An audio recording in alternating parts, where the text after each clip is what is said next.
Routines में काम हम करते हैं ना, जो रूटीन्स के अंदर हम कर रहे हैं, इससे हट के कुछ खुदा के लिए आपने करना। हम पिछले वीक में दुआ कर रहे थे। मैं खुदा का शुक्र करता हूं कि हर रोज तकरीबन 15, 18, 20 लोग उस दुआया इबादत में मौजूद थे। और क्या आप सोचते हैं कि हम सिर्फ 18 लोग अपने लिए दुआ कर रहे थे, या जो हम जमा हो रहे थे हम अपने लिए दुआ कर रहे थे? आप क्या समझते हैं? क्या समझते हैं आप?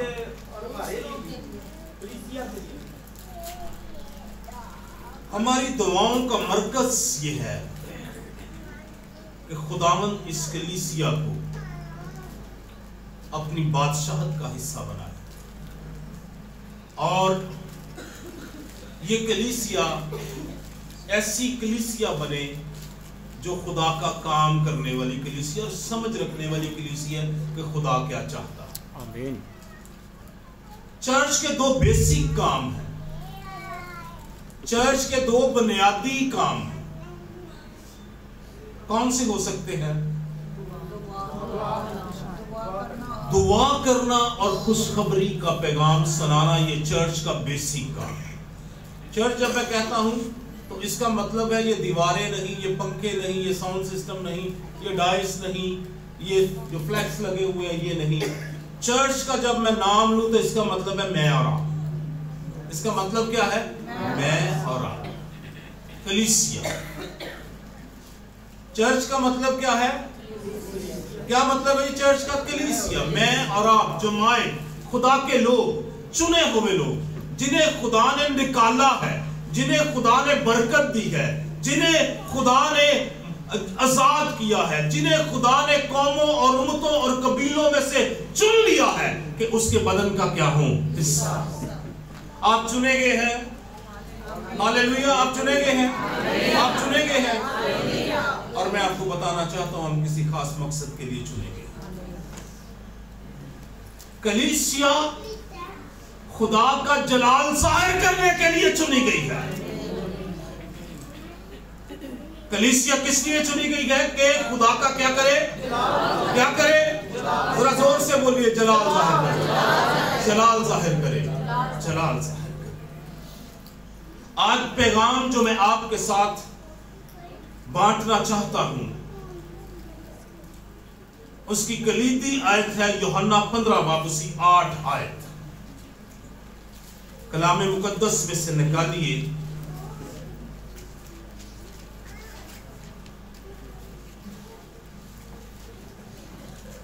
यूहन्ना रसूल की इंजील और उसका 15 बाब और उसकी 8 आयत।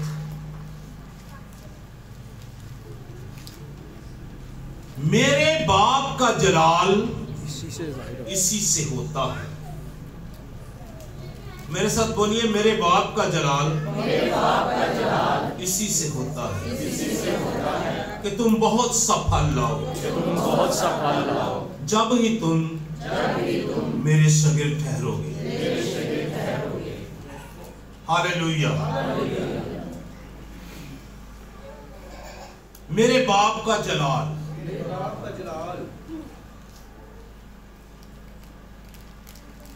जलाल का क्या मतलब? जलाल कैसे होता है? जब हमारी वजह से लोग खुदा की तारीफ और सिताइश करें, इससे खुदा का जलाल होता है। जब मेरी वजह से, बोलिए, जब मेरी वजह से, जब मेरी वजह से लोग खुदा की तमजीद करें, लोग खुदा की तारीफ करें, इससे खुदा के नाम को क्या मिलता है? और ये खास बात खुदावंद यीशु मसीह यही कह रहे हैं कि खुदा का जलाल जाहिर होता है जब तुम फल लाते हैं। इसका मतलब है खुदा इस बात में इंटरेस्टेड है, खुदा की दिलचस्पी इस बात में है, खुदा का शौक आपके बारे में इस बात में है कि हम बहुत सा फल लाएं। मैं आज सब सोच रहा था, फल लाना जरूरी है हमारे लिए। और एक चीज मैं आपको बता दूं, आप जो फल लाएंगे उससे कभी भी आपको फायदा नहीं होगा। फल से फायदा दरख्त को होता है या किसको होता है?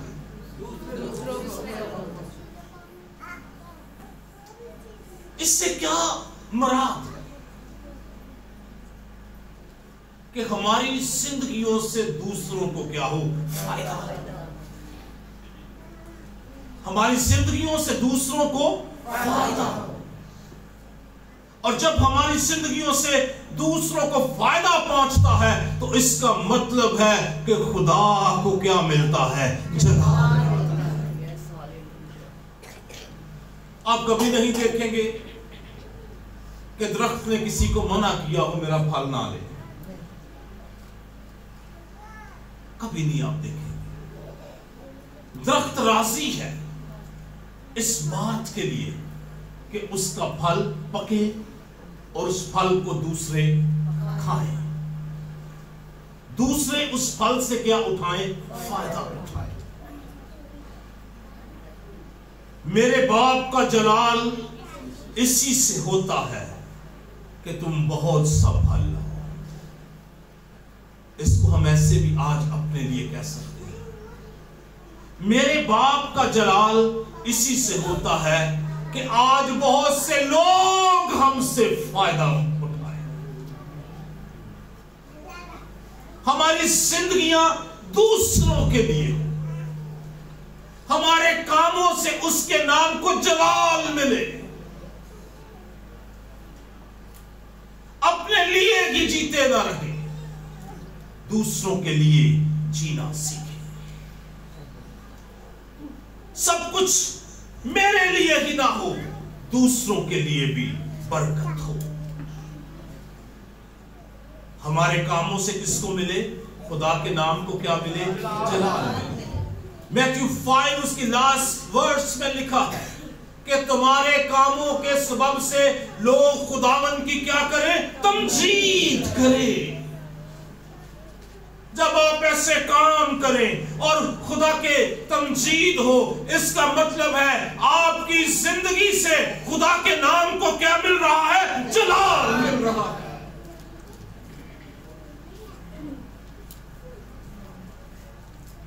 मसीह इस दुनिया में आया, इस दुनिया में रहा और हर रोज वो अपने लिए काम करता रहा।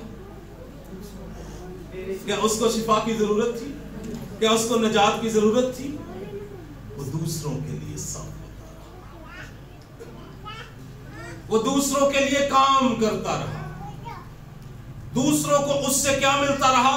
फायदा मिलता रहा, दूसरे उससे बाबरकत होते रहे, दूसरे जिंदगी उसके सबब से पाते रहे, दूसरों की जिंदगियों में उसके सबब से बरकत, बहाली, शिफा, आजादी और तरक्की आती गई। बातों को मजबूत करता रहा। कोई भी उसके सबब से, किसी को उसके सबब से दुख नहीं हुआ। किसी को दुख पहुंचा मसीह के सबब से? मसीह की लाइफ में आपने देखा है, कभी पढ़ा है? लिखा है वो सुबह से शाम तक काम करता, सुबह से शाम तक लोग उसके पास आते, लोग रहाई पाते, लोग नजात पाते, लोग अपनी बीमारियों से छूटते, लोग शिफा पाते, मौजज़े पाते, मुर्दे जिंदा होते, बहरों के कान खुलते, अंधे देखना शुरू करते, कोई पाक और साफ होते। अजीजों, हम उसके लोग हैं, हम मसीही हैं। मसीह हमारे अंदर बसता है। अगर मसीह हमारे अंदर बसता है तो उसकी कुदरत हमारे अंदर है, और फिर उसकी कुदरत को हमारे अंदर से निकलना है और दूसरों के पास जाना है। हमारी जिंदगियों से दूसरों को क्या पहुंचना चाहिए? फायदा पहुंचना चाहिए। इस साल में हम फलदार बने। इस साल में हम क्या बने? फलदार बने। अपनी लाइफ के बारे में सोचे, क्या मेरी जिंदगी से खुदा की तमजीद हो रही है? क्या मेरी जिंदगी के सबब से दूसरे खुदा की तमजीद कर रहे हैं, या मेरी जिंदगी के सबब से दूसरे दुखी हो रहे हैं, दूसरे परेशानी में है, या दूसरे लोग कह रहे यार है तो मैंने मिलेगा तो चंगा। हमारी जिंदगियों से दूसरों को राहत मिलनी चाहिए, दूसरों को स्ट्रेंथ मिलनी चाहिए, दूसरों को इंकरेजमेंट मिलनी चाहिए। हमसे कोई मिले तो वो बाबरकत हो जाए। इस रुख में सोचिए, इस रुख में चलिए। खुदा कलीसियाओं को अपने जलाल के लिए इस्तेमाल करना चाहता है। खुदा ग्रेस चर्च को अपने जलाल के लिए इस्तेमाल करना चाहता है। खुदा हम में से हर एक को अपने जलाल के लिए इस्तेमाल करना चाहता है, और ये उसकी मर्जी है हमारे बारे में। यूहन्ना इस्तबागी मैथ्यू चैप्टर 3 में कहता है, उसकी 8 और 10 आयत, 8 आयत में कहता है, बस तौबा के मुवाफिक फल लाओ।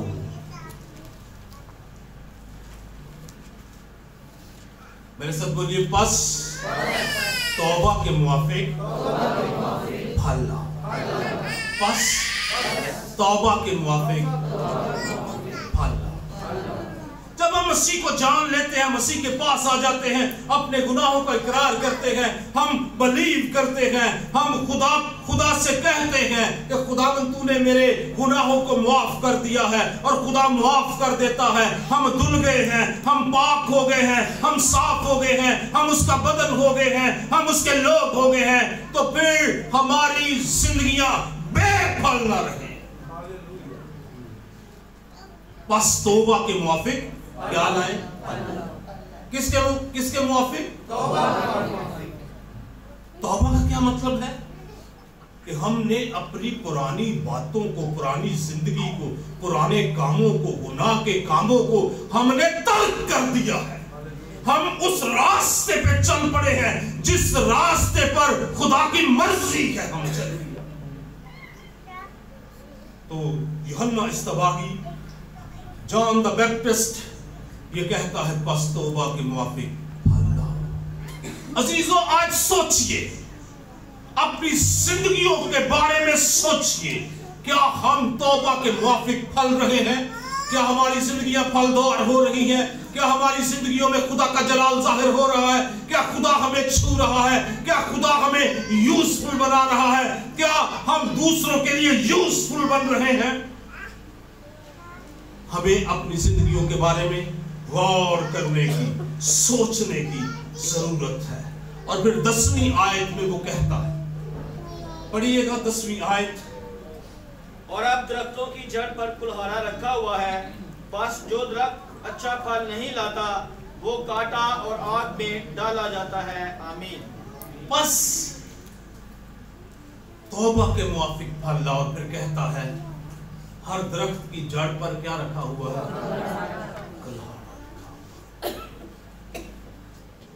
हर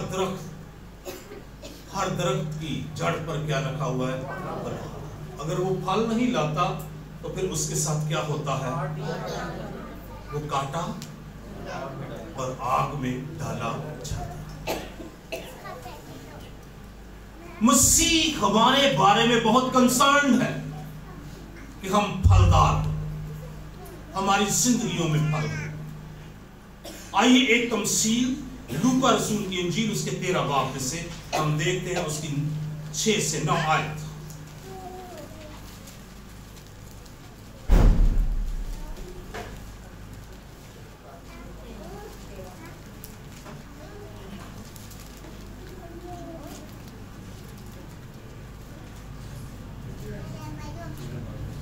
फिर उसने ये तमसील कही कि किसी ने पाकिस्तान में अंजीर का दरख्त लगाया और वो उसमें फल ढूंढने आया और ना पाया। इस पर उसने बागबान से कहा, देख 3 वर्ष से मैं इस अंजीर के दरख्त में फल ढूंढने आता हूं और नहीं पाता, इसे काट डाल। ये जमीन को भी क्यों रोके रहे? उसने जवाब में उससे कहा, ऐ खुदावंद इस साल तू और भी इसे रहने दे, ताकि मैं इसके गिर्द थाला खोदूं और खाद डालूं, आगे को फला तो खैर, नहीं तो इसे काट डालना। ये तमसील हमें बताती है कि खुदा बाप हर एक जिंदगी से फल चाहता है और वो फल लेने के लिए आता है, और जब नहीं पाता तो वो बागबान से कहता है इसको क्या कर। मैं पिछले 3 साल से इसमें फल ढूंढने के लिए आता हूं, लेकिन फल इसको क्या कर।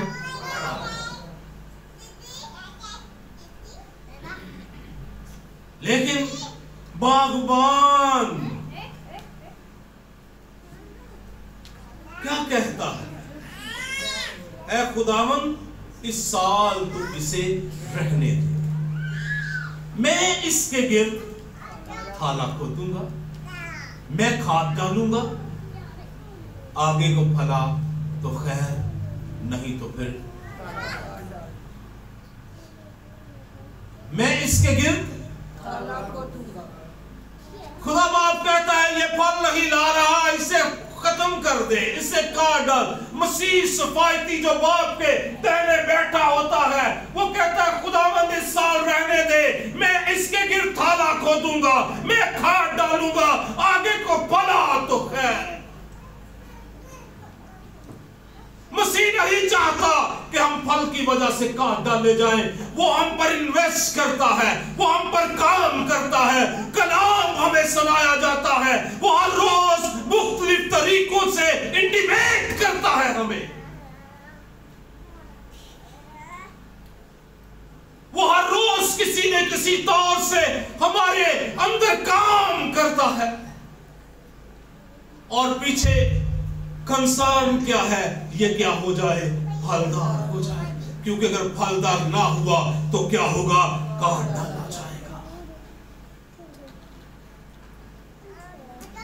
फलदार ना हुआ तो क्या होगा, काट डाला जाएगा।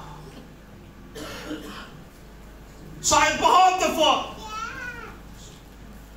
खुदा बाप ने कहा हो हमारे बारे में कि ये फलदार नहीं हो रहे, मसीह वहीं पर हमारी उसने सफायत की, और उसके बाप के दाहिने हाथ हमारा एक सफायती है। वो कहता है ऐ बाप इस साल इसे रहने दे, मैं इसको संभालूंगा, मैं इसे टीच करूंगा, मैं इसे खुराक दूंगा, मैं खाद डालूंगा, ये फल जाएगा, अगर ना फला तो इसे क्या करना, काटना। मसीह की मर्जी नहीं है कि हम में से कोई काट डाला जाए, उसकी मर्जी ये है कि हम क्या लाएं, बहुत सा फल लाएं।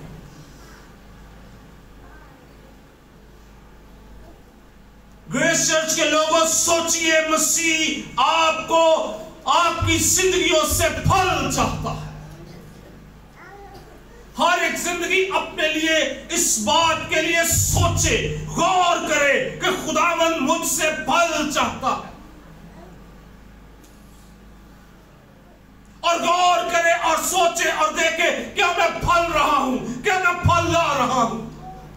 पत्ते तो हरे हैं, पानी भी मौजूद है, कलाम भी मौजूद है, अपॉर्चुनिटीज भी मौजूद है, लोग भी मौजूद है। क्या मैं खुदा के हुजूर झुकता हूं, क्या मैं खुदा का काम करता हूं, क्या मैं दूसरों के लिए सब होता हूं।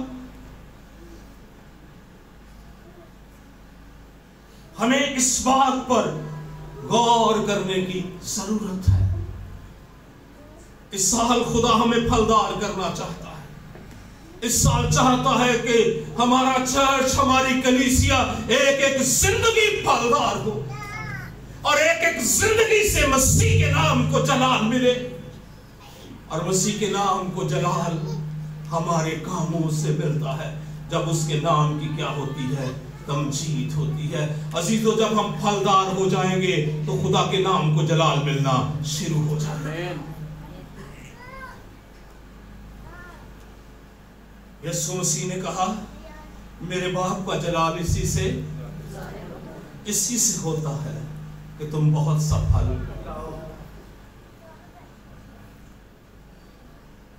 इस आयत को हाईलाइट कीजिए, इस आयत को कहीं लिख लीजिए। ये आयत इस साल में आपके सामने रहे, इस पर गौर कीजिए और फिर अपनी जिंदगियों पर गौर कीजिए कि मेरी जिंदगी से खुदा के नाम को जलाल मिल रहा है या नहीं मिल रहा। जवानों, बहनों, भाइयों, बुजुर्गों, हमारी जिंदगियां खुदा फलदार देखना चाहता है। इस साल में खुदा के पास आए, खुदा से कहें कि खुदावंद मुझे बता मैं कैसे फलदार हो सकता हूं। वो हमारे गिर्द थाला खोदेगा, वो खाद डालेगा, वो हमें बताएगा, वो हमारी मदद करेगा, वो हमारी रहनुमाई करेगा, वो हमारा हाथ पकड़ेगा और हमें लिए चलेगा और हमें फलदार करेगा और अपने जलाल के लिए हमें इस्तेमाल करेगा। अपनी जिंदगियां खुदावंद के कदमों में ले आएगी। खुदा फलदार करना चाहता है। एक दूसरे से कहिए, खुदा फलदार करना चाहता है। खुदा फलदार करना। एक दूसरे का हाथ पकड़िए, हाथ पकड़िए, जरा हाथ पकड़िए, हाथ पकड़िए, हाथ पकड़िए। एक दूसरे के लिए खुदावंद आपका हाथ पकड़े, खुदावंद आपका हाथ पकड़े, खुदावंद आपका हाथ पकड़े, खुदावंद आपको फलदार करे, खुदावंद आपको फलदार करे। मसीह की मर्जी हम फलदार हो जाएं। आइए उसकी मर्जी पर चलें, आइए उसके कलाम पर अमल करें, आइए अपनी जिंदगी उसको दें। खुदा हमें फलदार करना चाहता है, उसका कंसर्न है, उसने जान दी है, उसने हमसे मोहब्बत की है। God bless you. कोई भी बेफल न रहे, आइए फल लाना शुरू कीजिए, क्योंकि खुदा की ये मर्जी है हमारे बारे में। God bless you everyone. खुदा आपको बरकत